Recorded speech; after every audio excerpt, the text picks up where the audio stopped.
আসসালামু আলাইকুম, শুভ সন্ধ্যা। আশা করি সকলে বেশ ভালো আছেন। চলে এসেছি কিন্তু আমি আপনাদের সকলের প্রিয় কথা বন্ধু অর্ণা, এবং আপনারা কিন্তু এখন শুনছেন ঢাকা বিভাগের একমাত্র কমিউনিটি রেডিও স্টেশন এবং বিক্রমপুরের একমাত্র ইলেকট্রনিক মিডিয়া প্রাণের কথা মনের সুর রেডিও বিক্রমপুর 99.2 FM। এবং চলছে কিন্তু এখন আপনাদের সকলের পছন্দের অনুষ্ঠান আমাদের সামাজিক স্বেচ্ছাসেবীদেরকে নিয়ে এই অনুষ্ঠানটি হয়ে থাকে, এবং আমাদের আজকের অনুষ্ঠানের নাম প্রচেষ্টা, এবং প্রচেষ্টা কিন্তু হয়ে থাকে প্রতি মঙ্গলবার সন্ধ্যা 7টা থেকে 8:30 পর্যন্ত। যদিও আমি আজকে একটু লেট, তবে যেহেতু চলে এসেছি আপনাদের সাথে আড্ডা দিতে, এবং রয়েছে কিন্তু আজকে আমাদের সাথে চমৎকার একজন অতিথি। তবে অতিথির কাছে যাওয়ার আগে আমি আপনাদেরকে জানিয়ে দিচ্ছি আমার সাথে যুক্ত হওয়ার কিন্তু দুটি চমৎকার মাধ্যম রয়েছে। প্রথম মাধ্যমটি হলো মেসেজ অপশন এবং দ্বিতীয় মাধ্যমটি হলো কমেন্ট সেকশন। এর জন্য আপনাকে চলে যেতে হবে আপনার ফোনে ঠিক রাইট মেসেজ অপশনে, যে লিখতে হবে RBP space your name space your location and space আপনার মনে যত কথা আছে তা লিখে আমাকে পাঠিয়ে দিন ঠিক 7171 এই নম্বরে। এছাড়াও কিন্তু আমার সাথে যুক্ত হওয়ার আরও একটি চমৎকার মাধ্যম রয়েছে, এবং মাধ্যমটি কিন্তু হলো কমেন্ট সেকশন। এর জন্য আপনাকে চলে যেতে হবে আপনার ফোনের ফেসবুকের সার্চ অপশনে, যে সার্চ করে নিতে হবে রেডিও বিক্রমপুর FM 99.2, এবং সার্চ করলে কিন্তু আপনি পেয়ে যাবেন আপনার প্রিয় কথা বন্ধু অনার লাইভটি। আমাদের বিশাল গ্রুপের সে একটু নিচে স্ক্রল করলে আমার লাইভটি পেয়ে যাবেন, এবং লাইভে যেয়ে কিন্তু আপনি আমাদেরকে কমেন্ট সেকশনে লিখে ফেলতে পারেন আপনারা কে কোথা থেকে যুক্ত রয়েছেন আমাদের সাথে, এবং এবং এবং আমাদের সাথে যে আপনি যুক্ত রয়েছেন তা আমাদেরকে ডেফিনেটলি জানিয়ে দেবেন। এবং আমাদের সাথে কিন্তু রয়েছে আজকে চমৎকার একজন অতিথি, এবং যে কিনা রয়েছে চমৎকার একটি কি বলবো কি সুন্দর, খুবই সুন্দর একটি কার্যক্রমের সাথে ভাইয়া জড়িত রয়েছে। সো আমি আর বেশি দেরি না করে আমি বলে দিচ্ছি আমাদের সাথে রয়েছে আজকে যে অতিথি। আমরা আর দেরি না করে আমরা আমাদের সেই অতিথির কাছে চলে যাব।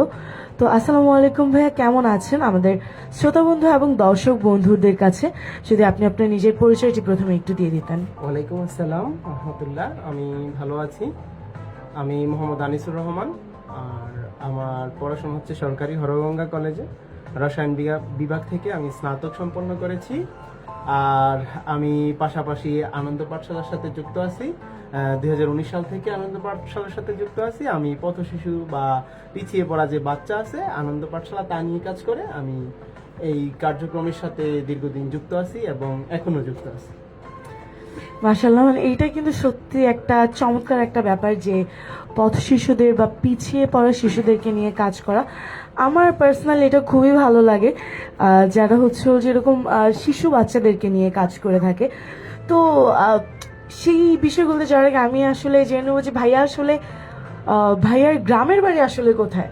আমার গ্রামের বাসা হচ্ছে আমার জেলা কুমিল্লা। একটু আওয়াজ আসে না, একটু সামনে থেকে কথা বলতে হবে। ঠিক আছে। হ্যাঁ, ভাইয়ার গ্রামের বাসা? আমার গ্রামের বাসা হচ্ছে কুমিল্লা জেলা চান্দিনা থানা শহীলপুর ইউনিয়ন। তো কুমিল্লা থেকে আসলে বিক্রমপুরে আসা কিভাবে ভাইয়া, গল্পটা কি? আসলে এই গল্পটা এখানে অনেক প্যাথেটিক গল্প আছে, খারাপ লাগার বিষয় আছে, ব্যর্থতা বা সফলতা বলা যায় এটা। আমি যখন এইচএসসি দেই, এইচএসসি আমার রেজাল্ট মোটামুটি খারাপ হয়। তো দেখা যায় যে আমার পাবলিকে কোথাও হচ্ছিল না। তো পরে আমি হরঙ্গা কলেজ চয়েস দিলাম। চয়েস দেওয়ার পরে দেখলাম যে এখানে কেমিস্ট্রি আসছে। তো পরে এখানে ভর্তি হয়েছি। ভর্তি হওয়ার পরে এখানে পড়াশোনা, শহীদ জিয়াউর রহমান হলে থাকা দীর্ঘদিন। এখনো না, এখন আমি অনার্স শেষ হওয়ার পর আমি আর হলে থাকছি না। কলেজ অনার্স শেষ হয়েছে কতদিন হলো? 1 বছর তো হয়ে গেছে।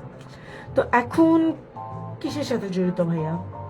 এখন আমি ল্যাঙ্গুয়েজ প্রোগ্রামের সাথে জড়িত আছি, আর পাশাপাশি বিভিন্ন স্বেচ্ছাসেবী কার্যক্রমের সাথে যুক্ত আছি। আচ্ছা, তো এই যে ভাইয়া দীর্ঘ কত বছর যাবত তাহলে মুন্সিগঞ্জে থাকা?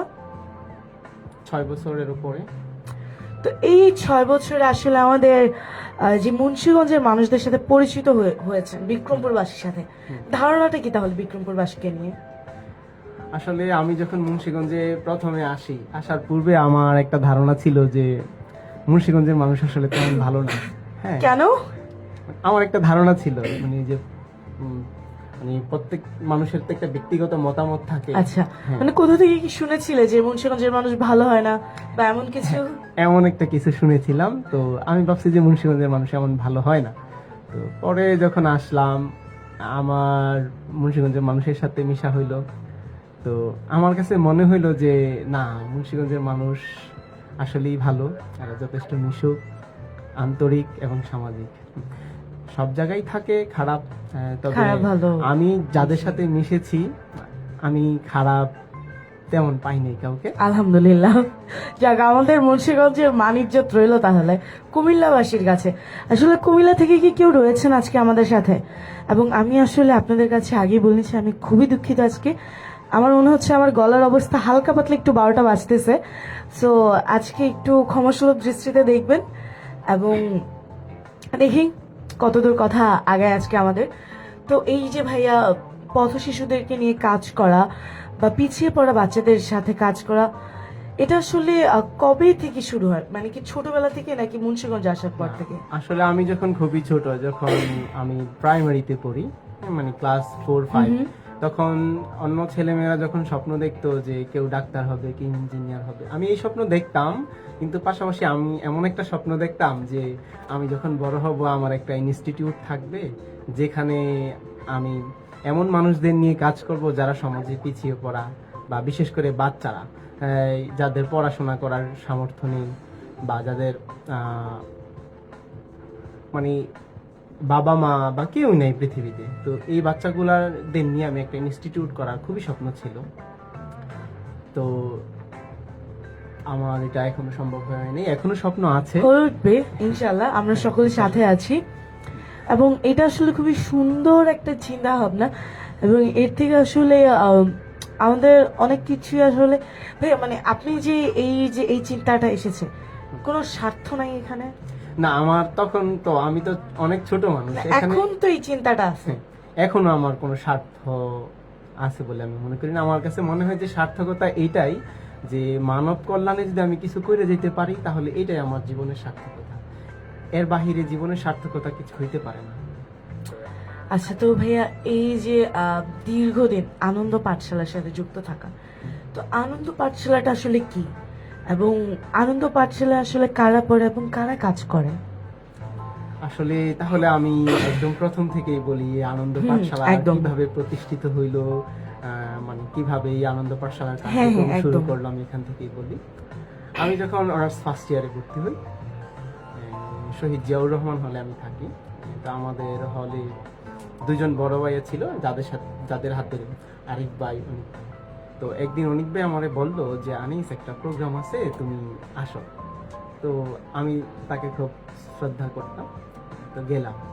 যার পরে মিটিং হলো, যে ওইখানে আরো কয়েকজন ছিল, মানে এটার উদ্যোগ যারা নিচ্ছে তারা সবাই ছিল।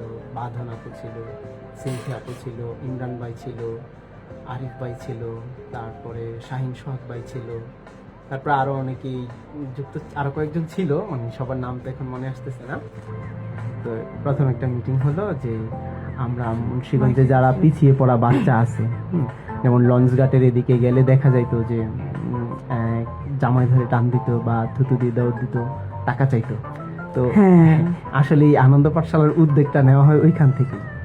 তখন এই বাচ্চাগুলোরে কিভাবে শিক্ষার আলোয় আলোকিত করা যায়, এর থেকেই তারা উদ্যোগটা গ্রহণ করে।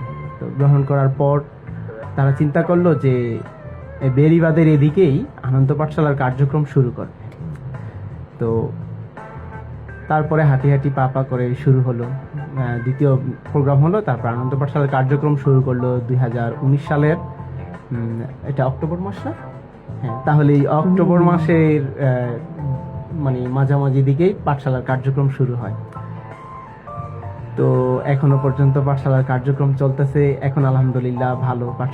পাঠশালার সাথে হরগঙ্গা কলেজের অনেক শিক্ষক জড়িত আছেন, মুন্সি সিরাজুল হক স্যার, তারপরে জুয়েল মিল্কি স্যার, তারপরে আমাদের স্যার, যে আইসিটি টিচার মিশু স্যার, তারপরে অনেক টিচার যুক্ত আছে। তারপরে আমাদের অধ্যক্ষ মেমো আনন্দ পাঠশালায় যাইতে চাইছে, উনি হয়তো সামনের প্রোগ্রামে যাবে ইনশাআল্লাহ। তো এটার সাথে আসলে মানে কাজ করছে কারা? জড়িত তো অনেকেই রয়েছে, কাজ করছে মূলত কারা? আনন্দ পাঠশালাতে কাজ করতেছে আমাদের মতো সাধারণ শিক্ষার্থী যারা আছে তারাই হরগঙ্গা কলেজে পড়ে বা আশেপাশে বিভিন্ন কলেজে পড়ে। তো তারা দেখা যায় যে তাদের যারা তাদের ব্যস্ততার ফাঁকে একটু সময় বের করে বাচ্চাদেরকে পড়িয়ে আসে। ব্যস্ততার ফাঁকে একটু সময় বের করে বাচ্চাদের শুধু পড়াই আসে না, মানে একটা আছে যে আমি গেলাম পড়াইলাম এরকম না, মানে যায় যে আমি যেন বাচ্চাদের জন্য কিছু করতে পারি। আমি এটা খেয়াল করছি যে আমাদের Definitely. পাঠশালায় অ্যাক্টিভ মেম্বার যারা আছে মানে একদম প্রত্যেকেই যে একটা ডেডিকেশন থাকে পাঠশালার প্রতি, যে আমার অন্য একটা কাজ আছে আমি ওই কাজটাকে মানে একটু সাইড করে রেখে এই পাঠশালায় যাই সময়টা দিলাম, 1 ঘন্টা আধা ঘন্টা বা 2 ঘন্টা সময় দেয়, তো বাচ্চাদের যে পড়ায় আসে। আর এখানে ভালো লাগার জন্য সবচেয়ে যে বিষয়টা আমার ব্যক্তিগতভাবে সবচেয়ে বেশি ভালো লাগে, আমি যখন পাঠশালার সাথে যুক্ত হইলাম, যুক্ত হওয়ার পর আমি যখন 2-1টা ক্লাস নিলাম, নেওয়ার পরে বাচ্চারা যখন স্যার স্যার বলতো, মানে হাসি দিত, আসা গলায় জড়ায় ধরতো, স্যার তুমি কেমন আছো, আজকে যাইবা না আমাদের বাসায় আসো। মানে তাদের বাসা তো তেমন কিছু নাই, কিন্তু তাদের মধ্যে যে আন্তরিকতা, এই আন্তরিকতা আমার সবসময় মুগ্ধ করতো। মানে মূলত আসলে যারা শিক্ষকতা পেশার সাথে যুক্ত রয়েছে তাই এই বিষয়টা খুব ফিল করতে পারবে যে যে ভালোবাসাটা আসলে আমরা পাই, এইটা আসলে একটা অন্যরকম ভালোবাসা, যে সম্মানটা আমরা পাই, যে ভালোবাসাটা আমরা পাই। তো আমি আসলে আমার খুব ইচ্ছে ছিল এই পাঠশালাটার সাথে যুক্ত হওয়ার, বাট আনফর্চুনেটলি আমার টাইমটা মিসম্যানেজড। মানে ওই সময়টাতে মানে সকালে তো ক্লাস করানো হয়, আমাদের আনন্দ পাঠশালায় সপ্তাহে 3 দিন ক্লাস চলে, 3 দিন ক্লাস সকাল থেকে সকাল 10টা থেকে 12টা পর্যন্ত। তো এই টাইমটাতে আসলে যেহেতু জব সেক্টর যুক্ত হয়ে গিয়েছি, তো ওই ক্ষেত্রে আসলে আমি ফ্রি হই হচ্ছিল দুপুর 2টা বাজে, তো আনফর্চুনেটলি হয়ে ওঠে না। না, যারা জব সেক্টরে যুক্ত আছে আমাদের তো এখন সপ্তাহে 5 দিন কর্মদিবস, আর রবি থেকে বৃহস্পতি পর্যন্ত আমাদের পাঠশালার কার্যক্রম হচ্ছে আপনার শনি সোম বুধ, এই 3 দিন আমাদের ক্লাস কার্যক্রম থাকে। তো দেখা যায় যে যারা জব করে তারা শনিবার চাইলে আমাদের পাঠশালার সাথে, তাহলে কি মানে আমার আসারও একটা সুযোগ রয়েছে? হ্যাঁ অবশ্যই সুযোগ আছে। ইনশাল্লাহ ইনশাল্লাহ। আসলে আমি এই বিষয়ে অবগত ছিলাম না, কারণ আমি যখন খবর নিয়েছিলাম আমি তখন শনিবারের কথাটা জানতাম না।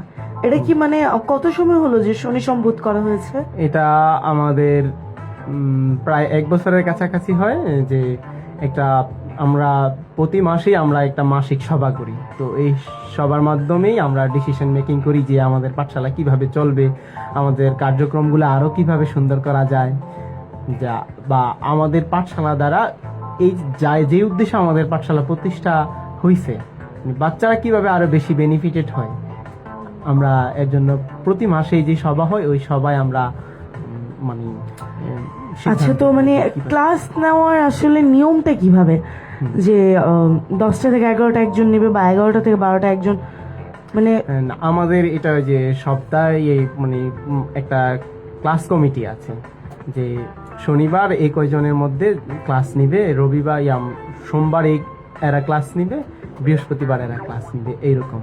তো দেখা যায় যে সপ্তাহে 1 দিন ক্লাস থাকে। তো দেখা যায় যারা এই ক্লাস কমিটিতে থাকে তারা একদম ফুললি ডেডিকেশন থাকে যে আমি আজকে ক্লাস নিব। এটা আমি তো পাঠশালার শুরু থেকেই যুক্ত আছি। কি মনে হয় ভাই, আমি যদি যুক্ত হই আমাকে কি ক্লাস নেওয়ার সুযোগ করে দেওয়া হবে?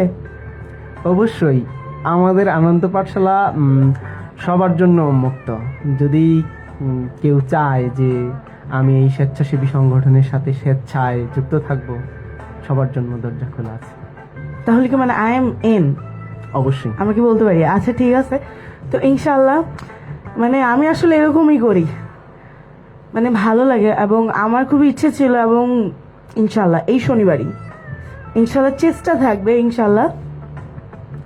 এবং আমি যদি আরো একটা মজার ঘটনা বলি, যে এই সপ্তাহটা আসলে ভাইয়া মানে আমার জন্য একটু অন্যরকম স্পেশাল আর কি বলা চলে, কারণ আজকের দিনটা আমার জন্য খুব স্পেশাল, এবং প্রত্যেক মাসের মানে এই আজকের দিনটা আমার কাছে স্পেশাল থাকে, এবং আমি এই দিনটা সেলিব্রেট করতেও পছন্দ করি।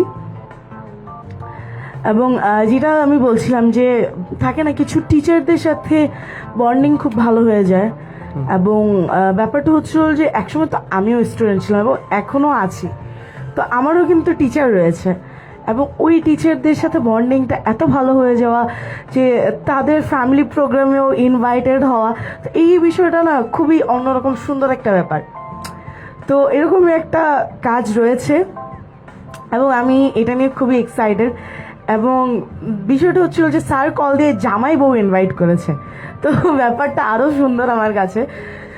এবং যার বিয়ে আমরা অনেকেই তাকে চিনি, তো মানে একটা বিয়ের দাওয়াত আর কি, তো খুবই আর কি অন্যরকম একটা ব্যাপার আমার কাছে, আমার খুব ভালো লাগার একটা ব্যাপার। এবং আমরা ডাইভার্ট হয়ে যাচ্ছি আমার কাছে মনে হচ্ছে আমরা কথা থেকে, তো আমরা আসলে আবারও আমরা আমাদের আনন্দ পাঠশালার কথাতে ফিরে আসি। তো এই যে ভাই আনন্দ পাঠশালা, রিসেন্টলি তো আনন্দ পাঠশালার কমিটি দেওয়া হলো, হ্যাঁ রিসেন্টলি কমিটি দেওয়া হয়েছে, একদম গত রিসেন্টলি সপ্তাহে। গত সপ্তাহে আমরা সবাই দেখেছি। তবু আমরা আমাদের দর্শক বন্ধু এবং শ্রোতা বন্ধুদের উদ্দেশ্যে আবারও জানতে চাচ্ছি যে ভাই আপনার পদটা আসলে কি? আমার পদটা, আমি আনন্দ পাঠশালায় যখন যুক্ত হই 19 সাল থেকে, আমি সাধারণ সদস্য হিসাবেই ছিলাম 22 সাল পর্যন্ত। তারপরে আমাকে জোর করে একটা পদ দেওয়া হয়, যুগ্ম সাধারণ সম্পাদক। তো আমি এই পদটাতে 1 বছরের উপরে ছিলাম। তারপরে 24 থেকে 23-24 এই সময়টাতে আমার আনন্দ পাঠশালার সভাপতি নির্বাচিত করা হয়, তাও জোর করেই করা হয়, বা আমাদের পাঠশালাতে যারাই এই পদে আসে মাশাআল্লাহ। তাদেরকে জোর করেই বানানো হয়। এখন যে সভাপতি আছে তাকেও এখন কি সভাপতি রয়েছে? এখন ইস্তিয়াক আহমেদ, আর তার পূর্ববর্তী ছিল করিম ভাই। তো দেখা যায় যে যারাই সভাপতি পদে আসছে যেই সময়, বা অন্যান্য পদে যারা আসছে, তারা কেউ মানে ওই নিজের ইচ্ছায় আসে নাই, তাদেরকে আমাদের পাঠশালার যারা সদস্য আছে বাকি সদস্যরা উনি নির্বাচিত কইরা তারপরে একটা দায়িত্ব দেওয়া হয় যে আপনাকে দায়িত্ব দেওয়া হলো, আপনাকে পালন করতে হবে। মাশাআল্লাহ, খুব সুন্দর একটা ব্যাপার কিন্তু আসলে। এবং এখন বর্তমানে ভাইয়ার কি পদ রয়েছে? এখন আনন্দ পাঠশালার যারা একবার সভাপতি হয়, পরবর্তী বছর মানে আমাদের পাঠশালার একটা নিয়ম আছে যে হ্যাঁ, মানে পরপর দুইবার কেউ সভাপতি হতে পারবে না। যে কেউ যদি 1 বছর, মানে আমি সভাপতি হলাম, তার পরের বছর আমি আর এই পাঠশালার কোনো পদে থাকবো না, আমি পাঠশালার মানে উপদেষ্টার মানে আমাদের উপদেষ্টা প্যানেল গঠন করা হয় নাই, কিন্তু যারা সভাপতি হয় মানে হওয়ার পরে তারপরে যখন পাঠশালার সাথেই যুক্ত থাকে, তখন তারা পাঠশালার যে সার্বিক দিকগুলা, পাঠশালার দিক নির্দেশনাগুলা দিয়ে থাকে আর কি, যে কিভাবে পাঠশালা পরিচালনা করলে আরো সুন্দর হবে, এই পরামর্শগুলা। বুঝতে পেরেছি। তো এবার যারা নির্বাচিত হলো তাদের উদ্দেশ্যে আসলে কি বলার আছে ভাইয়া? এবছর যারা নির্বাচিত হয়েছে, তো আসলে এই কমিটি যখন নির্বাচিত হলো আমি ছিলাম। তো আসলে নির্বাচিত হওয়ার আগে যে প্রস্তাবনা, সেই প্রস্তাবনাও আমারই দেওয়া। তো সেক্ষেত্রে আমি ছিলাম, আবার অন্যান্য সদস্য সবাই ছিল, মানে সবাই ফুললি ডেডিকেশন আছে পাঠশালার প্রতি। যারা এই বছর মানে সদস্য পদ থেকে বিভিন্ন পদে যাদের দেওয়া হয়েছে, সবাই পাঠশালার প্রতি ডেডিকেশন। আর আমি বিশ্বাস করি যে পাঠশালা এতদিন যারা যুক্ত ছিল বা বিভিন্ন পদে ছিল, তারা সবাই মানে তাদের যে নিজের দায়িত্বটা যথাযথভাবে পালন করার চেষ্টা করছে। যেমন এই যে গত বছরের যে কমিটি ছিল 24 থেকে 25, সবাই মানে একদম ডেসপারেট ছিল পাঠশালার প্রতি, যে এখানে আমার কোনো বেনিফিট নাই আমি জানি, তাও আমি মনে করি যে আমার ফার্স্ট প্রায়োরিটি আনন্দ। হ্যাঁ, আমার ফার্স্ট এটা একটা আত্মিক আনন্দ ভাইয়া। মানে আমরা যারা স্বেচ্ছাসেবী কার্যক্রমের সাথে যুক্ত রয়েছি, তারা কিন্তু আসলে মানে এরকম না যে কোনো একটা কিছু পাবে বা কোনো অন্য রকমের কোনো মানে স্বার্থ নিয়ে আসলে যায় না। স্বার্থ একটাই, মানুষের মুখের হাসি দেখবে, দোয়া পাবে, আর নিজের আত্মিক প্রশান্তিটা। এই যে আত্মার প্রশান্তি, আমি পাঠশালায় যখনই যাই, আমার কাছে মনে হয় যে যে ভালো লাগার যে সময়গুলা, এই সময়গুলোর মধ্যে আনন্দ পাঠশালায় কাটানো সময়গুলা হচ্ছে তার মধ্যে কিছু একটা সময় যে আমার ভালো লাগে। এটা আসলে মানে খুবই সুন্দর একটা ব্যাপার, মানে আমার কাছে এরকম না। আমি যখন ক্লাস নিতে যাই এবং বাচ্চাগুলো লাইক হচ্ছে ওই যে দাঁড়িয়ে সালাম দেয়, আসসালামু আলাইকুম মিস, তারপর কাছে এসে জড়িয়ে ধরে, এটা একদম এত সুন্দর একটা অনুভূতি, মানে বলার মতো না। এবং ইদানিং বাচ্চাদের সাথে আমার বন্ডিংটা এরকম হয়ে গেছে যে আজ লাইক আজকে পড়া শিখে আসছিস নাকি মাইক টাইপ দিব, সে না মিস আজকে তো পড়া শিখে আসছি, আজকে তো মারতে পারবো না। যদিও মাইট দেওয়া হয় না, একদমই না, বাট এই যে মানে একটা এত ভালো একটা বন্ডিং হয়ে যাওয়া যে মিস আর হচ্ছে ওর যে স্টুডেন্ট এত সুন্দর করে কথা বলতেছে এবং কারো কোনো কমপ্লেন নাই, আমার কাছে এটা খুবই মজাদার লাগে। এবং ওরা যে হাতটা দেয় শেষে, টু গুড। আমি পাঠশালার সাথে যুক্ত হওয়ার পরে এই যে মাঝে মাঝে যখন লঞ্চ ঘাট যাই, তো বাচ্চাদের বাসা তো ওই দিকেই, তো দেখা যায় যে অনেক দূর থেকে একদম 7-8 জন একসাথে সালাম দেয়, স্যার আসসালামু আলাইকুম, স্যার কেমন আছেন। তখন না আসলে মানে হৃদয়ের যে কি একটা ভালো লাগা অনুভূতি, মনে হয় যে এটাই আমার জীবনের সফলতা। এর চাইতে না আসলে ভালো অনুভূতি আর এই কিছু হতে পারে না। সম্মানটা মানে নিজের মধ্যে একটা অন্যরকম একটা অনুভূতি এনে দেয়। যেমন আমি যদি বলি, মানে লাস্ট ফ্রাইডে একটা অনুষ্ঠানে যাওয়া হয় ফ্যামিলি নিয়ে, তো সেইখানে মানে সবার সাথে পরিচিত হচ্ছিলাম, যেহেতু মানে আমি নতুন ওইখানে, মানে বুঝতে পারছো তো ভাইয়া। তো ওইখানে যাওয়ার পর আসলে আমার দুইটা স্টুডেন্ট ছিল, তো দুইটা স্টুডেন্টে খাওয়ার মধ্যে খাওয়া রেখে মানে বেচারা মুখে দিতে যে নয়, আমাকে দেখে সাথে সাথে দাঁড়িয়ে মিস আসসালামু আলাইকুম বলে দাঁড়িয়েই আছে। মানে এটা এরকম না যে মানে অন্যরকম কোনো একটা চিন্তা ভাবনা, বাট এই যে একটা সম্মান সবার মাঝখানে, এই জিনিসটাই পাওয়ার ছিল জীবনে। এই এতটুকু চাওয়া ছিল যে সম্মান পাওয়ার যে বিষয়টা রয়েছে, এতটুকু সম্মানই যথেষ্ট। যে এবং সবাই যখন দেখতেছে, সবাই দেখাতে বড় কথা যে নিজের একটা অন্যরকম একটা প্রশান্তি কাজ করে। এবং এরপরে হচ্ছে যে বাচ্চাগুলো এসে যখন মানে আমি যখন বসে বসে আগে খাওয়া দাওয়া করানো, খাওয়া শেষে আমার পিছিয়ে পিছিয়ে ঘুর করতেছে যে তাদের মিস কোথায় যেতেছে, মিস কি করতেছে, মিসের সাথে একটা ছবি তুলবে। তো এই জিনিসগুলো আমার কাছে খুব ভালো লাগছে, খুবই সুন্দর একটা বিষয়। এবং আমি যদি বলি, আমার লাইফে একটা সময় ছিল যখন মানে আমার খুবই টিউশনের দরকার ছিল, মানে থাকে না যে, এবং আমি খুবই জেদি একটা মেয়ে।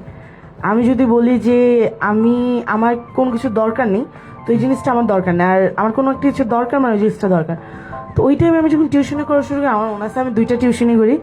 তো আমার একটা টিউশনির স্যালারি ছিল 6,000, আর আরেকটা টিউশনি উইদাউট এনি কস্ট, মানে একদম ফ্রিতে করতাম। এবং আমার কেন যেন ওই 6,000 টাকার বেতনেরটা তো মনে হয় যে না গেলেও চলতো, কিন্তু ওই যেই বাচ্চাটাকে আমি বিনা বেতনে পড়াতাম, আমার কাছে মনে হতো যে ওকে আমার পড়াতেই হবে।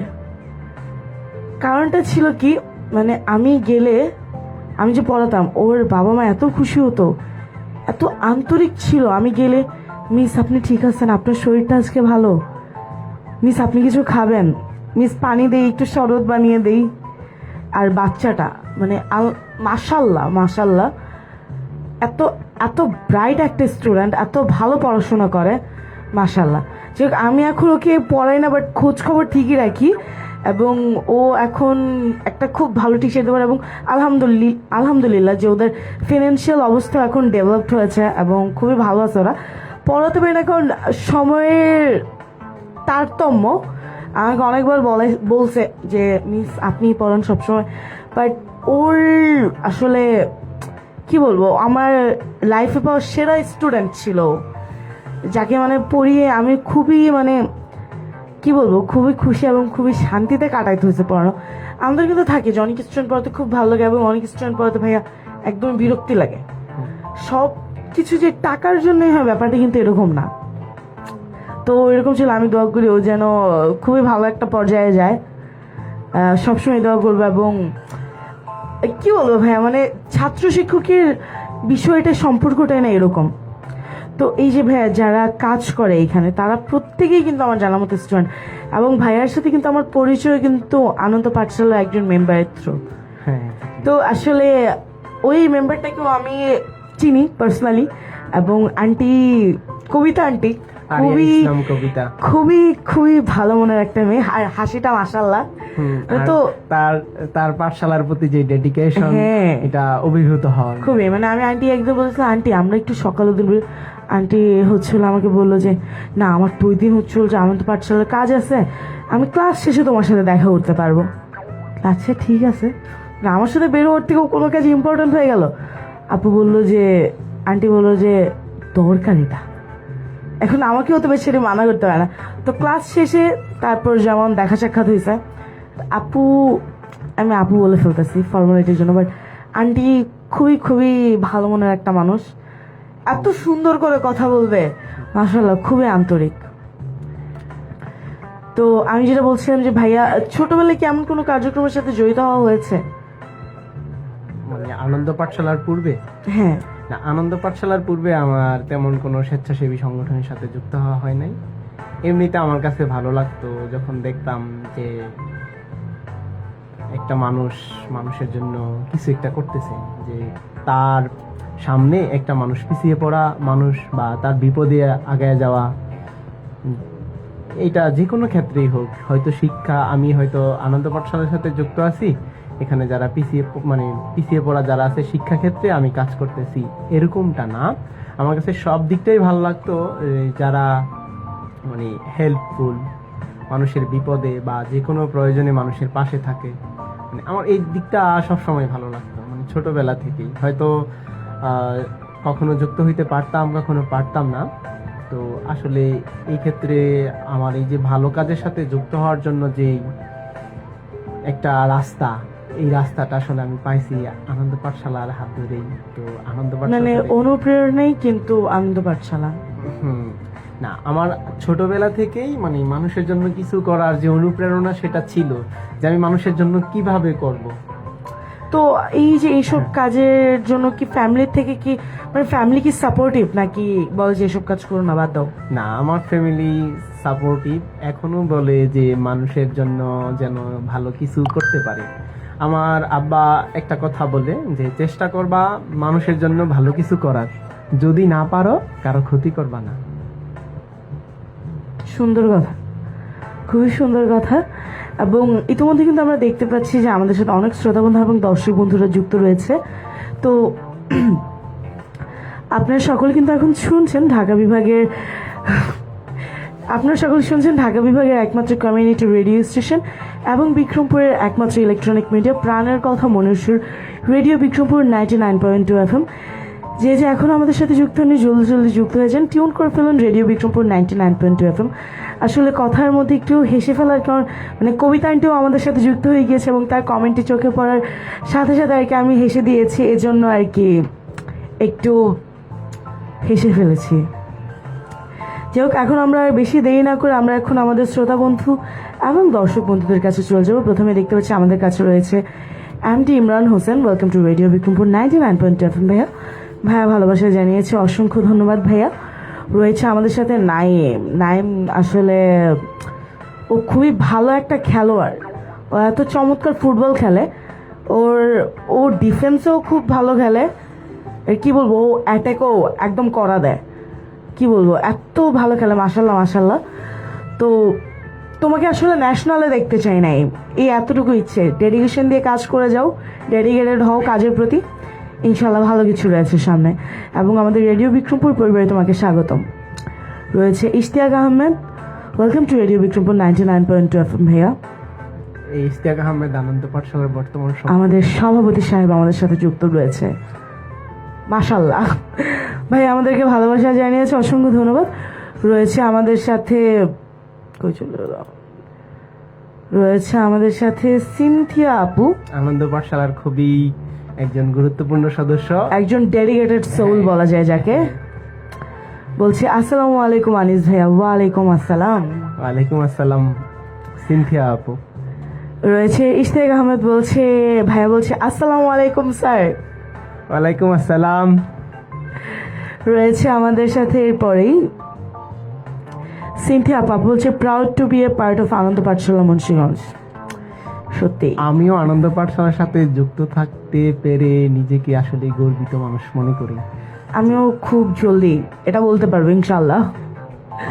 রয়েছে আমি আমাদের সাথে সেই দিনের অপেক্ষায় আছি যে আপনি ইনশাল্লাহ। আমার মনে হয় যে আমার প্রোগ্রামটা শেষ হওয়ার পরে আমি যুক্ত হয়ে যাচ্ছি। ইনশাল্লাহ। That's a commitment for sure. এবং রয়েছে আমাদের সাথে, যদি আল্লাহ তৌফিক দান করে, প্লাস যদি বেঁচে থাকি ইনশাল্লাহ, রয়েছে ফয়সাল আহমেদ দীপু ভাইয়া বলছে মানসিক শান্তির একটি স্থান আনন্দ পাঠশালা। আসলে আনন্দ পাঠশালা একটা মানসিক প্রশান্তির সবার এত জায়গা। সুন্দর সুন্দর কমেন্ট দেখে আমার মনে হচ্ছে এখন বাচ্চাগুলোকে ধরে এনে আমি আসলে ক্লাস নেওয়া শুরু করি। আমি সারাদিন ক্লাস নেওয়ার পরও এখন আমার আবার ক্লাস নিতে ইচ্ছে করছে, মানে এত ভালো ভালো কথা শুনে। রয়েছে আমাদের সাথে সিয়াম কামি ভাইয়া, welcome to radio Bikrampur 99.2 FM। রয়েছে ইশতাক আহমেদ ভাইয়া বলছে আনন্দ পাঠশালার একজন সদস্য হিসেবে সবাইকে আনন্দ পাঠশালা আসার জন্য আমন্ত্রণ রইল। সকলে অবশ্যই যুক্ত হয়ে যাবেন, নিজের একটু মানে ফ্রি টাইম বের করে চেষ্টা করবেন একটা ভালো কাজের সাথে যুক্ত হওয়ার। রয়েছে তৌকির আহমেদ ভাইয়া বলছে আনন্দ পাঠশালা মানে আমার কাছে ভালো লাগা আর ভালোবাসার স্থান। ওয়াও, মাশাল্লাহ। রয়েছে ইয়াসিন বিজয় বলছে এমনিতে সপ্তাহে একদিন ক্লাস নিতাম আনন্দ পাঠশালা, যখন হতাশায় ঘিরে ধরতো তখন ক্লাস নেওয়া বাড়িয়ে দিতাম, ওদের সাথে সময় কাটালে সব হতাশা নাই হয়ে যেত। ইয়াসিন কি বিজয়, চমৎকার একটা তোমার এই ব্যাপার। কথা, ইয়াসিন বিজয়, তোমার এই কথাটা আমার মনের কথা ভাইয়া। চমৎকার একটা বিষয়, কিন্তু মানে আমি জানি না আমাদের তরুণ প্রজন্মরা কেন এরকম মানসিকভাবে ডিপ্রেস থাকে। এটা একটু মানুষের সাথে মিশুক, একটু ভালো কাজগুলোর সাথে জড়িত হোক, দেখা যাবে আমরা অনেক মানে যারা অনেক বেশি সাফার করতেছি আমাদের এই সাফার করার তালিকাটা অনেক কমে যাবে। সো প্লিজ যুক্ত হও সবাই এর সব ভালো কার্যক্রমের সাথে। এবং আমি সবসময় বলি যে যারা আসলে স্বেচ্ছাসেবী কার্যক্রমগুলোর সাথে যুক্ত তারা বেশিরভাগই কিন্তু ছাত্র, এবং এরা কিন্তু নিজের খেয়ে নিজের পড়ে এরকম সামাজিক স্বেচ্ছাসেবী কার্যক্রমগুলোর সাথে যুক্ত একমাত্র একটুখানি ভালোবাসা, একটুখানি দোয়া এবং আত্মিক প্রশান্তির জন্য। ওকে, দেখতে পাচ্ছি এরপর আমাদের সাথে রয়েছে শাহরিয়ার আমিন ভাইয়া, খুবই চমৎকার মনের একজন মানুষ শাহরিয়ার ভাইয়া। ভাইয়া বলছে ভাইকে ভালোবাসা জানিয়েছে। শাহরিয়ার, তোমার প্রতিও আমার হৃদয় থেকে ভালোবাসা। আমাদের আনন্দ পাঠশালার, শুধু আমাদের আনন্দ পাঠশালা না, আমি মনে করি যে শাহরিয়ার সবার মুন্সিগঞ্জে যদি এমন ছেলে থাকে, আরো মানে এমন ছেলে যত হবে আমি মনে করি যে সমাজের জন্য তত কল্যাণ বেশি হবে। তো শাহরিয়ার ভাই আমি বুঝলাম না, শুধু ভাইয়ের জন্য ভালোবাসা, বোন কি দোষ করছে? মানে বোনকে কেন ভালোবাসা দাও নাই কোনো? শাহরিয়ার ভাই আমি খুব রাগ করছি টু বি ভেরি অনেস্ট। এত সুন্দর মতো দেখলেই ডাকটা দেই, কি লাভ হইলো? আমি খুব কষ্ট পেয়েছি ভাই, খুবই কষ্ট পেয়েছি শাহরিয়ার ভাইয়া। ওকে, এরপর দেখতে পাচ্ছি আমাদের সাথে রয়েছে আজিজুল হক ভাইয়া, ভালোবাসা জানিয়েছে, অসংখ্য ধন্যবাদ ভাইয়া। রয়েছে তানজিম ভাইয়া বলছে শুভ সন্ধ্যা ভাইয়া। রয়েছে ইমরান হাসান বলছে ভাইয়া কিন্তু সেই ভদ্রলোক। এটা কেন বললো ভাইয়া? ইমরান হাসান সে হচ্ছে আমার একদম স্নাতক ফার্স্ট ইয়ারের বন্ধু। তো তার সাথে আমার খুব ভালো একটা সম্পর্ক, বোঝাপড়া ছিল। তো আমিও তাকে বলি যে সেও খুব ভদ্রলোক। রয়েছে আমাদের সাথে তানজিম ভাইয়া বলছে আপু কেমন আছেন? আলহামদুলিল্লাহ, আপনাদের সকলের দোয়া এবং আল্লাহর ইচ্ছে আপনাদের আপু সবসময়ের মতো খুবই ভালো আছে আলহামদুলিল্লাহ। শাহরিয়ার আমিন ভাইয়া বলছে আসসালামু আলাইকুম। ওয়ালাইকুম আসসালাম। সুবিধা বঞ্চিত শিশুদের শিক্ষা নিয়ে কাজ করতে চাইলে আগ্রহী যে কেউ চাইলেই আনন্দ পাঠশালাতে যুক্ত হতে পারেন ইনশাল্লাহ। রয়েছে এরপর আমাদের সাথে তানজিম ভাইয়া। রয়েছে ফয়সাল আহমেদ দীপু ভাইয়া বলছে সকলের দাওয়াত রইল আমাদের আনন্দ পাঠশালা ইনশাল্লাহ। এরপর সাথে রয়েছে আমাদের আইয়া হোসেন কবিতা আন্টি বলছে এই আর না, আমি এসে পড়েছি, তোমরা আমাকে স্মরণ করেছো আর আমি না এসে পারি বলো? জানি তুমি সবসময়ের মতোই হাজির হয়ে যাও। ইশতাক আহমেদ ভাই রয়েছে বলছে বন্ধু আনিসের জন্য অনেক শুভেচ্ছা রইল, আশা করি সবসময় আনন্দ পাঠশালার সাথে থাকবি, তোর মানবিক কাজগুলো সবসময় আমাদের অনুপ্রেরণা দেয়। অনেক ধন্যবাদ ইশতিয়াক আহমেদকে। আমিও চেষ্টা করব শুধু আনন্দ পাঠশালা না, যে কোনো ভালো কাজের সাথে যেন আমি যুক্ত থাকতে পারি। আর আনন্দ পাঠশালার এই যে কার্যক্রমটা আসলে আমি ওন করি সব সময়। আনন্দ পাঠশালা আমি হৃদয় ধারণ করি। ফিয়ামানিল্লাহ। এরপর আমাদের সাথে রয়েছে কবিতাটি বলছে কি কি খবর আনিস ভাই, কেমন লাগছে? আনিস ভাই কেমন লাগছে আজকে আমার সাথে এখানে প্রোগ্রাম করে? আমি আনন্দ পাঠশালার কথা বলতেছি, তো এটা আসলে আমার কাছে খুবই ভালো লাগার একটা বিষয় যে আমি আনন্দ পাঠশালা নিয়ে কথা বলতেছি। যাক, আমার সাথে আড্ডা দিতে পেরে কেমন লাগতেছে বলো? এটা তো আমাদের ফার্স্ট কথাবার্তা, তো এই ফার্স্ট কনভারসেশনটাই কেমন লাগতেছে ভাইয়া? আমি একজন আড্ডাপ্রিয় মানুষ, আর এখানে এসে কথা বলার পরে যে তোমার সাথে আমার যখন পরিচয় হয়, তুমি করেই বলি, হ্যাঁ ডেফিনেটলি ভাইয়া। তোমার সাথে যখন আমার ফার্স্ট মিট হলো, কথা হলো, তো আমার কাছে মনে হয় নাই যে আমি তোমার সাথে আজকে ফার্স্ট কথা বলতেছি। না এর আগে ভাইয়া আমাকে যখন দেখছে মনে করছে যে অনেক রুড একটা মেয়ে, কথাবার্তা বলে না, না, আমার রুট কখনো মনে হয় নাই। বাট আমার ফার্স্ট ইমপ্রেশন নাকি সবার কাছে এমন, ইভেন কবিতা আন্টি আমাকে দেখে ফার্স্টে ভাবছিলাম আমি অনেক রুড কথাবার্তা বলি। আমি ভাবছিলাম যে আমি কিভাবে কথা বলবো, কিভাবে কথা বলা শুরু করব। এটা তো এখন দেখলাম যে কথা বলা যখন শুরু করলাম, তখন আমার কাছে মনে হয় নাই যে তোমার সাথে আমার ফার্স্ট মিট বা ফার্স্ট কনভারসেশন। এরকমটাই হওয়ার কথা ছিল। এরপর দেখতে পাচ্ছি আমাদের সাথে রয়েছে কবিতা আন্টি, বলছে ভালোই তোমরা আমাকে ছাড়াই আড্ডা দিচ্ছ, এটা কিন্তু ঠিক না। ইনশাল্লাহ কোনো একদিন আপুকে নিয়েও চায়ের আড্ডা দিতে দিতে হয়ে যাবে আড্ডা। হ্যাঁ কবিতা, তুমিও আমাদের সাথে আড্ডায় যুক্ত হয়ে যাও। রয়েছে মারুফ খান, বলছে এইটা আমার স্যার, স্যার পড়াইতে আসেন, আমি পড়া ফেলছি সব। যদি না পারো তাহলে কিন্তু মাইরাসে কপালে। বেচারা কিভাবে বলছে এটা আমার স্যার, মানে ওর স্যারকে অন্য কেউ নিতে পারবে না, এটা ওরই স্যার। আচ্ছা ঠিক আছে, এটা তোমারই স্যার, আমরা কেউ নিতেছে না তোমার স্যারকে। রয়েছে কবিতা আন্টি, বলছে পড়ালেখা রেখা আয়সা পড়ছি আড্ডা দিতে তোমাদের সাথে। মানে অসংখ্য ধন্যবাদ আমাদের সাথে যুক্ত হওয়ার জন্য, অসংখ্য ধন্যবাদ। রয়েছে রিফাত আমাদের সাথে, তো রিফাত বলছে মানসিক শান্তির অন্যতম কারণ হলো আনন্দ পাঠশালা। আমি মনে হয় অন্য রিফাতের কথা বলে ফেলছি, সরি রিফাত ভাইয়া, সরি সরি সরি। এই রিফাত হোসেন হচ্ছে আমাদের আনন্দ পাঠশালার একজন সদস্য। আচ্ছা আমি ভাবছিলাম নিয়মিত হচ্ছিল যে class বিডি নেয়। ক্লিনের রিফাত ভাইয়া, খুবই দুঃখিত রিফাত ভাই, আমি তোমাকে নাম নিয়ে বলে ফেলছি, খুবই দুঃখিত। আসলে তুমি মনে কিছু নিও না, ভাইয়া বলেছে যে মানবিক কাজের কোনো বিকল্প নাই। So true, so true. Okay, তো আমাদের সাথে বলছে যে ইমরান বাচ্চা রাফিন, বলছে আসসালামু আলাইকুম স্যার, কেমন আছেন? আলহামদুলিল্লাহ ভালো। তো রাফিন তুমি কেমন আছো তাই বলো। রাফিনও কিন্তু খুব ভালো একটা ছেলে, আনন্দ পাঠশালার সাথে সে যুক্ত আছে হ্যাঁ। এবং একজন নিয়মিত সদস্য। এরপর আমাদের সাথে রয়েছে এমডি কাজী নাজমুল হাসান, বলছে বন্ধু আনিসুর রহমান গো হেড। ধন্যবাদ বন্ধু।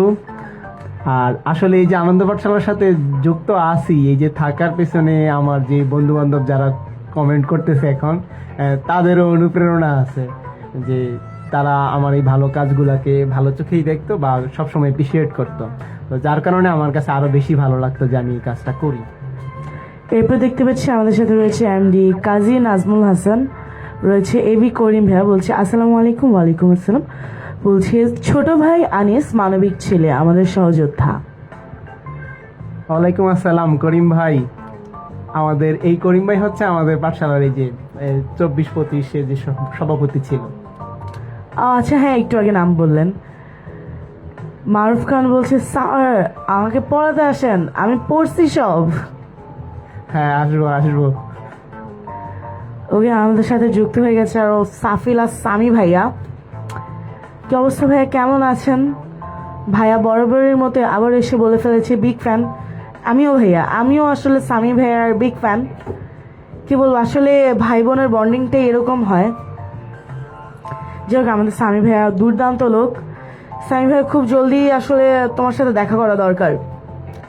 রয়েছে তৌকির আহমেদ, বলছে ধন্যবাদ আনিস আমাকে আনন্দ পাঠশালার মতো এত সুন্দর একটা সংগঠনে যুক্ত করার জন্য। তৌকির আহমেদ ভাইয়া বলেছেন। আসলে ধন্যবাদ তৌকিরকে দেওয়া উচিত, কারণ আনন্দ পাঠশালার সাথে সে যুক্তই না, শুধু সে নিয়মিত আনন্দ পাঠশালায় আসে এবং বাচ্চাদের যে পাঠদান সাপ্তাহিক এই কার্যক্রমের সাথে সে যুক্ত এবং রেগুলার আসে, তো তার জন্য আমি মনে করি তৌকির তোমাকেও ধন্যবাদ দেওয়া উচিত। এরপর দেখতে পাচ্ছি আমাদের সাথে রয়েছে এমডি কাজী নাজমুল হাসান, বলছে কোরিয়া থেকে আপনার জন্য এবং পাঠশালার জন্য শুভকামনা। অসংখ্য ধন্যবাদ ভাইয়া। রয়েছে মারুফ খান বলছে স্যার শার্টটা চেঞ্জ করতে আসছে আপনার বাসার সামনে, আপনি কই? স্যার আপনি কই? আমি রেডিও বিক্রমপুরে আছি, চলে আসো। চলে আসো। এরপর দেখতে পাচ্ছি আমাদের সাথে রয়েছে ইমরান বাচ্চা। রাফিন ভাই বলছে আত্মিক প্রশান্তির অন্যতম স্থান আনন্দ পাঠশালা, সো ট্রু। রয়েছে কবিতানটি বলছে শীঘ্রই আমাদের আনন্দ পাঠশালার প্রতিষ্ঠা বার্ষিকী অনুষ্ঠিত হতে চলছে, আপনাদের সকলকে আসার জন্য আমন্ত্রণ রইল ইনশাআল্লাহ। হ্যাঁ, আমাদের যারা শুনছেন আপনাদের সবাইকে আমন্ত্রণ জানাচ্ছি, আমি আবারও আমন্ত্রণ জানাচ্ছি। আমাদের খুব শীঘ্রই আনন্দ পাঠশালার প্রতিষ্ঠা বার্ষিকী হবে, তো আপনারা সবাই আমন্ত্রিত। রয়েছে আমাদের সাথে এমডি আমির হামজা, ভালোবাসা জানাচ্ছি, অসংখ্য ধন্যবাদ। রয়েছে আমাদের সাথে মারুফ খান বলছে big fan sir, big fan sir, আপনার সাথে আড্ডা দিব। আড্ডা তো প্রতিদিনই দাও। স্যারের সাথে প্রতিদিন আড্ডা দেয়। রয়েছে তানজিল হোসেন বলছে আনিস ভাই ভালো। হ্যাঁ আনিস ভাই তো ভালোই, খারাপ হবে কেন, কি বিষয়? রয়েছে আমাদের সাথে সোহেল রানা জয়। রয়েছে খান শাহরিয়ার সাদ্দাম বলছে ওরে ভাই আমার দেখে ভালো লাগছে, ছোট ভাই 7 বছরের হলমেট মেসমেট, একজন প্রতিবাদী মানুষ এবং মানবিক মানুষ, তোর জন্য দোয়া রইল, বেস্ট অফ লাক। আপনার জন্য অনেক অনেক দোয়া সাদ্দাম ভাই। সাদ্দাম ভাই শুধু আমার হলমেট না, সাদ্দাম ভাই আমার রুমমেট এবং দীর্ঘদিন একসাথে ছিলাম। এরপর রয়েছে আমাদের সাথে কবিতা আন্টি বলছে হ্যাঁ ইনশাল্লাহ অবশ্যই আড্ডা হবে তোমাদের সাথে ইনশাল্লাহ। রয়েছে সুমাইয়া আক্তার ইরা আপু বলছে আসসালামু আলাইকুম আনিস ভাই। ওয়ালাইকুম আসসালাম। রয়েছে রিয়াজ বলছে ছোট ভাই। রয়েছে মারুফ খান বলছে স্যার আপুটা সুন্দর অনেক, thank you thank you. Sir আপনি কিছু বলবেন স্টুডেন্টকে? স্টুডেন্টকে কিছু বলবো না, মাইক দেবো। মারুফ তোমার জন্য মাইর রেডি, তুমি অপেক্ষায় থাকো। রয়েছে রাফিন বলছে আনিস ভাই শুভ কাজটা কবে হচ্ছে? ভাই আমি আসলে কিভাবে এত ইম্পর্টেন্ট প্রশ্নটা ভুলে গেলাম, যেটা আমি আমার অলমোস্ট প্রত্যেকটা গেস্টকে করি। ভাইয়া আপনার ছোট বোন পর্যন্ত বিয়ে করে ফেলছে, আপনি কবে করতেছেন ভাইয়া? ও আচ্ছা, শুভ কাজ বলতে কি এখানে বিয়ের কথা বলতে? হ্যাঁ হ্যাঁ হ্যাঁ ভাইয়া, আমি তো মনে করি যে শুভ কাজ আমাদের প্রতিনিয়তই করা উচিত। আমি তো শুভ কাজ হ্যাঁ কয়টা বিয়ে করবেন? প্রতিনিয়ত করা উচিত না, মানে? আমি তো শুভ কাজ বলতে শুধু বিয়েকে মিন করি না। আমরা তো ভাইয়া বিয়ের কথাই জিজ্ঞেস করছি, তাও মিন করে দিছি ভাইয়া। বিয়ের ব্যাপারে যাই হোক তো আসলে অনেকে ভাইয়া হয়তো চায় যে ভাইয়া 4টা বিয়ে করে, বাট আমরা চাই ভাইয়া সুন্দর মতো একটা বিয়েই করুক। না, আমিও চাই যে চারটা বিয়ে করতে ভাইয়া? চারটা যেন করতে না হয়, যাতে একটাতেই সন্তুষ্ট থাকতে পারি। আচ্ছা ভাইয়া মানে আমরা যদিও আউট অফ টপিক এটা, আমরা প্রায় সময় ছেলেদেরকে দেখি ছেলেরা বলে 4টা বিয়ে করা যায়, ছেলেদের 4টা বিয়ে। আপনি কি ডিটেলসে জানেন 4টা বিয়ে কখন করা যায়? আসলে এটা হচ্ছে এই যে 4টা বিয়ের ব্যাপারে কাকে কাকে করা আমরা যায়? যখন 4টা বিয়ে কাকে কাকে না, 4টা বিয়ে করার বৈধতা ইসলামে আছে। কিন্তু হ্যাঁ। কখন? কিন্তু কখন এক্স্যাক্টলি? এখন আমি যদি আমার প্রথম স্ত্রী, দ্বিতীয় স্ত্রী এবং তৃতীয় স্ত্রী, আমি যদি সবাইকে সমান অধিকার দিতে পারি, 1 নম্বর পয়েন্ট হচ্ছে এটা, আমি যদি সবাইকে সমান অধিকার দেওয়ার সক্ষমতা রাখি, তখন আমি মানে 4টা বিয়ের কথা ভাবতে পারি। তারপর আমরা তো শুধু সুন্নতের কথা বলি, কিন্তু আমরা আসলে যেগুলা ফরজ, হ্যাঁ, ওইটার দিকে কিন্তু আমাদের খেয়াল নাই। আমরা যারা এই যে 4টা বিয়ে সুন্নত বলি, তারা না ভাইয়া দেখা যায় যে আপনি কি এটা জানেন যে প্রথম স্ত্রীর হচ্ছে হলো যে যদি সম্মতি থাকে না, আসলে তাহলে আপনি দ্বিতীয় বিয়ে করতে পারবেন কাকে? না, এখানে- কোনো বিধবা নারী? না, এখানে যে বিধবা নারীকে করতে হবে বা মানে সমাজে মানে যে বিপদগ্রস্ত, দুস্থ, অসহায় নারী, এমন কাউকে বিয়ে করতে হবে, এটা ম্যান্ডেটরি না। ম্যান্ডেটরি হচ্ছে প্রথম যে বিষয়টা, সেটা হচ্ছে আমি 4 স্ত্রীকে সমান অধিকার দেওয়ার সক্ষমতা রাখি কিনা। ভাই এটা হচ্ছে কেন জানো মানে আমরা মেয়েরা এই জিনিসটা মেনে নিতে পারি না। না, আসলে এটা এটা আসলে মাইনা অনেকে নেয়, অনেকে নেয় না। কারা নেয়, কারা মাইনা নেয় ভাইয়া? এই যে যারা মনে করে যে আমার একটা দুস্থ বোন, সে একটা ঠিকানা পাবে। থাকে আমরা আউট অফ টপিক চলে গেছি, আমরা আবার আমাদের টপিকে ফিরে আসি। আসলে না হলে বাসায় যে আমি কারো মাথা ব্যথা হয়তো ভেঙে ফেলবো, তো এগুলোতে না যাই। না, আমি বিয়ে মনে করি যে বিয়ের যাই ক্ষেত্রে, হোক, আমরা হয়তো আনিস ভাইয়ের কয়েকটা বিয়ে খেতে পারবো। না আমি মনে করি যে বিয়ের ক্ষেত্রে আসলে একটা বিয়ে করাই উত্তম। উত্তম। এখন আমাদের একাধিক বিয়ের প্রয়োজন পড়লে তখন আমরা বিয়ে করতে পারি। এখন প্রয়োজনটা কখন পড়ে? দেখা যায় যে একটা দুস্থ নারী আছে, তার তার দায়িত্ব নেওয়ার কেউ নাই, তখন দেখা যায় যে ওই নারীর দ্বারা সমাজে অপরাধমূলক কোনো কাজ সংগঠিত হইতে পারে। হ্যাঁ, তখন ঠিক। আমি তাকে একটা আশ্রয় দেওয়ার জন্য বিয়ে করতে পারি। কিন্তু আসলে ওই যে রাসূল সাল্লাল্লাহু আলাইহি ওয়াসাল্লাম আদর্শ সুন্নত মনে করে আমরা যে কি করি, চারটে বিয়ে করবো, এটা আসলে ওই রকম অর্থে না। ওকে, তো আমরা আবার হচ্ছিল একটু দর্শক বন্ধুদের আমি কাছে ফিরে আরেকটু যাই। এখানে বলি, আমরা যে বিয়ের ব্যাপারে যেটা বলি, রাসূল সাল্লাল্লাহু আলাইহি ওয়াসাল্লাম বিয়ে গুলা যে করছেন তিনি নিজ ইচ্ছায় করেন না, প্রত্যেকটা আল্লাহর নির্দেশেই করছেন। হ্যাঁ, এবং এটা তো একদম। প্রত্যেকটা বিবাহ করছেন তিনি ইসলামের স্বার্থে। এখন আমরা রাসূলের আদর্শকে বিয়ের ক্ষেত্রে যখন দেখি, কিন্তু অন্য ক্ষেত্রে কি আসলে অন্য ক্ষেত্রে। সমভাবে দেখি না। তো আমি মনে করি যে ওই বিয়ের ক্ষেত্রে চাইতে অন্যান্য দিকগুলো আরো বেশি গুরুত্ব দিয়ে দেখা উচিত। আর রাসূল সাল্লাল্লাহু আলাইহি ওয়াসাল্লাম কখন কাকে বিয়ে করছেন, কোন কারণে করছেন, কোন প্রেক্ষাপটে করছেন, আমাদের ওই প্রেক্ষাপটগুলা যাই না তারপরে কথা বলা উচিত। একদমই একদমই। তো এরপর দেখতে পাচ্ছি আমাদের সাথে রয়েছে মোহাম্মদ সাহাদ, বলছে আনিস ভাইয়ের হাসিটা মাশাআল্লাহ। এরপর রয়েছে আমাদের সাথে মারুফ, বলছে স্যার আপনার সাথে দেখা হইলে কিছু বললেন না আমাকে। স্যার তো অলরেডি বলেই দিয়েছে তোমার জন্য মাই ফিক্সড। সাহাদ বলছে ভাবি মাশাআল্লাহ অনেক সুন্দর লাগতেছে, দুলা ভাই কেমন আছে? আলহামদুলিল্লাহ সাহাদ ভালো আছে দুলা ভাই।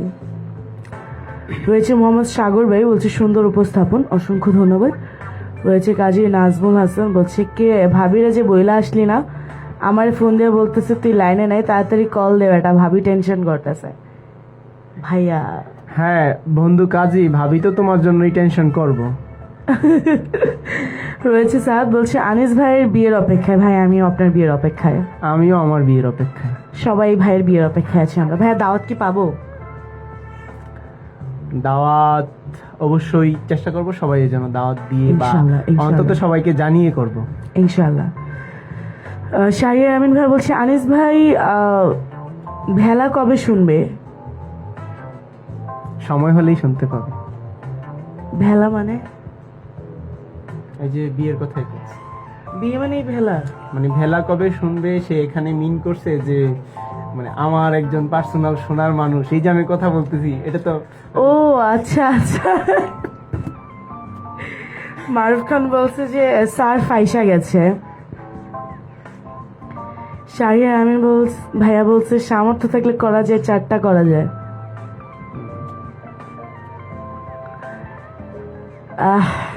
ঠিক আছে, কন্ট্রোল করো তোমরা সবাই 4টা বিয়ে, আমরা দাওয়াত খাওয়ার জন্য প্রস্তুত।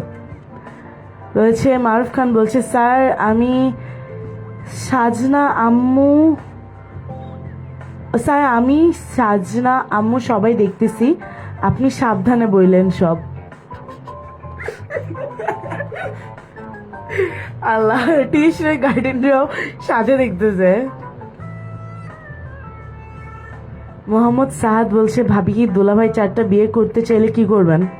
আগে করতে চাক, যদি করতে চাই তাহলে ভাই পরেরটা পরে দেখা যাবে, তাই তো?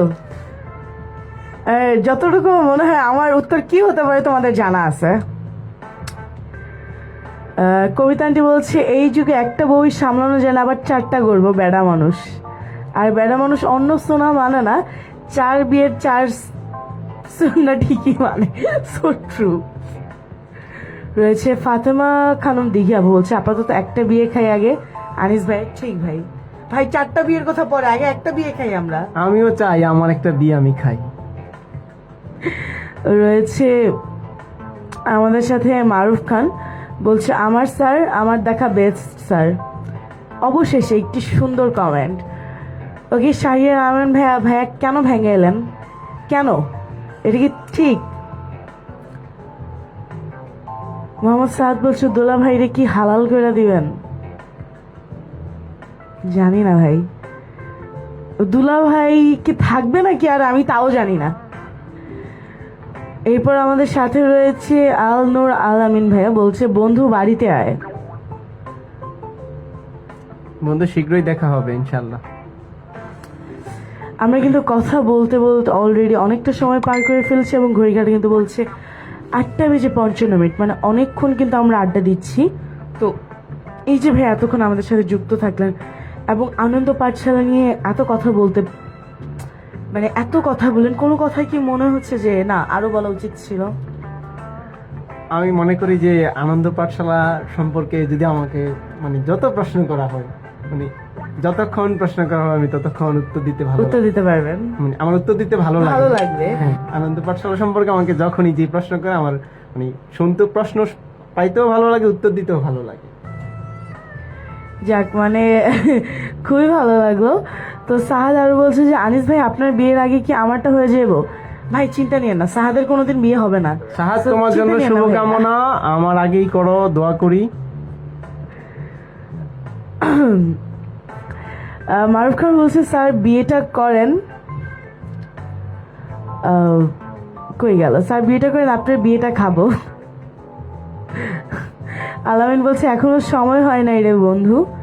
শাহির আমিন বলছে একটা করেই অনেকের 4টা করার শখ মিটে গেছে, আবার 4টা। ঠিক, মানে একটা করেই অনেকের বিয়ে করার শখ মিটে গেছে। ঠিক ঠিক, আবার 4টা করার সাহস দেখাবে কিভাবে বেচারারা? মানে একেবারেই সত্য কথা। কবিতা আন্টি বলছে আজকের আড্ডা জমে ক্ষীর। একদম একদম। আসলে ঘড়িকাটা বলছে অলমোস্ট 9টা বেজে গেছে। তো আমাদের আসলে বিদায় নিয়ে নিতে হবে। তবে বিদায় নেওয়ার আগে আমি আসলে আনিস ভাইকে বলবো, এই যে ভাইয়া কুমিল্লার হয়ে বিক্রমপুরবাসীর সাথে যুক্ত হয়ে বিক্রমপুরবাসীর সাথে থেকে এত সুন্দর সুন্দর মুহূর্ত জীবনে পাওয়া এবং এত সুন্দর একটা কার্যক্রমের সাথে জড়িত হওয়া, আসলে কি মনে হয় এই বিষয় নিয়ে? আমি আসলে আনন্দটা কি ভাষায় প্রকাশ করা যায়? আমি আনন্দ পাঠশালার সাথে যুক্ত হওয়ার জন্যই না, শুধু বিক্রমপুরের মানুষ বা আদার্স যারা অন্য জেলার যারা আসছে, আমি যাদের সাথেই মিশছি, তো আমার কাছে মনে হয়েছে যে আমি যেই মানুষগুলোর সাথে মিশছি প্রত্যেকটা মানুষ, তারা মানে আমি যাদের সাথে মন থেকে মিশছি, তারা প্রত্যেকটা মানুষ যথেষ্ট আন্তরিক এবং মানুষের কল্যাণে কিছু করতে চায়। আর এই জিনিসটা আমার কাছে সবচাইতে বেশি ভালো লাগতো বা এখনো লাগে। তো খুব সুন্দর একটা ব্যাপার। এবং আরো যে বলবো ভাই, যেহেতু আমরা শেষ সময় রয়েছি, তো শ্রোতা বন্ধু এবং দর্শক বন্ধুদের উদ্দেশ্যে কি বলার আছে? তো দর্শক বন্ধুদের উদ্দেশ্যে বলবো, যারা আমাদের লাইভটা দেখছেন সবাইকে অসংখ্য ধন্যবাদ, আপনাদের জন্য অনেক অনেক শুভকামনা। এবং আমি আরো বলবো যে আপনারা সকলে মানবিক কাজের সাথে যুক্ত হন এবং মানবিক কাজের সাথে যুক্ত হওয়ার যে প্রশান্তিটা, এটা একবার হলেও নিয়ে দেখুন। আপনারা মানবিক কাজের সাথে যুক্ত হবেন, যে আমি শুধু আনন্দ পাঠশালার সাথে যুক্ত হয়েছি এর বাইরে যে আপনি মানবিক কাজে যুক্ত হইতে পারবেন না এমন না। আরো অনেক স্বেচ্ছাসেবী সংগঠন আছে, অথবা আপনি স্বেচ্ছাসেবী সংগঠনে না পারেন, আপনি নিজ উদ্যোগে যেভাবেই হোক মানুষের কল্যাণে কাজ করতে পারি আমরা। একদমই। তো একেবারে শেষ প্রশ্ন ভাইয়া, যে আজকে এখানে অর্ণার সাথে এবং রেডিও বিক্রমপুরের সাথে আড্ডা দিতে পেরে কেমন লাগছে? আমার কাছে খুবই ভালো লাগতেছে এই রেডিও বিক্রমপুরে আয়সা, তারপরে তোমার সাথে কথা বললাম, কথা বলে এই ভালো লাগাটা আরো বেশি কাজ করছে, এই জন্য যে আমি তোমার সাথে আড্ডা দিচ্ছি বা এই রেডিও বিক্রমপুরে কথা বলতেছি, আমি যে স্বেচ্ছাসেবী সংগঠনের সাথে যুক্ত ছিলাম আমি সেই বিষয়টা নিয়ে আড্ডা দিতেছি। তো খুবই ভালো একটা সময় কাটছে। আর তোমাকে অসংখ্য ধন্যবাদ আমাকে আমন্ত্রণ জানানোর জন্য। অসংখ্য ধন্যবাদ ভাইয়া আমাদের সাথে আজকে যুক্ত হওয়ার জন্য। এবং আমাদের আজকের অনুষ্ঠানটি কিন্তু ছিল প্রচেষ্টা, সামাজিক স্বেচ্ছাসেবীদেরকে নিয়ে আমাদের আজকের অনুষ্ঠানটি। এবং তেমনই একজন অতিথি কিন্তু আমরা আজকে নিয়ে এসেছিলাম আপনাদের সাথে আড্ডা দেওয়ার জন্য, যে কিনা চমৎকার একটি কার্যক্রম, চমৎকার একটি সামাজিক স্বেচ্ছাসেবী সংগঠনের সাথে যুক্ত, যার নাম আনন্দ পাঠশালা। এবং আনন্দ পাঠশালা কিন্তু মূলত পথশিশু এবং পিছিয়ে পড়া বাচ্চাদের পড়াশোনা নিয়ে কাজ করে। তো এই জিনিসটা সত্যি খুবই চমৎকার এবং খুবই অন্যরকম সুন্দর একটা ব্যাপার। তো অসংখ্য ধন্যবাদ এবং অসংখ্য কৃতজ্ঞতা এবং ভালোবাসা যারা যারা এই আনন্দ পাঠশালার সাথে যুক্ত রয়েছেন।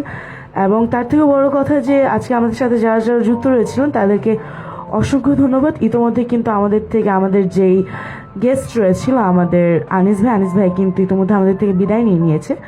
তবে এই বিদায় কিন্তু চিরবিদায় হবে না, আমারও এবার বিদায় নিয়ে নিতে হবে। তবে আমি কিন্তু ফিরে আসবো আপনাদের মাঝে আগামী কোনো এক অনুষ্ঠানে, আগামী রবিবার। ততক্ষণ পর্যন্ত ভালো থাকুন, সুস্থ থাকুন, নিজের অনেক অনেক অনেক বেশি খেয়াল রাখুন। তো সকলের সুস্থতা এবং ভালোবাসা কামনা করে আজকের মতো আমাকে এখানেই বিদায় নিয়ে নিতে হচ্ছে। ভালো থাকবেন সকলে, সুস্থ থাকবেন সকলে, এবং শুনতে থাকুন ঢাকা বিভাগের একমাত্র কমিউনিটি রেডিও স্টেশন প্রাণের কথা মনের সুর, রেডিও বিক্রমপুর 99.2 FM। সকলের সুস্থতা এবং ভালোবাসা কামনা করে আজকের মতো বিদায় নিয়ে নিচ্ছি এখানেই। আসসালামু আলাইকুম।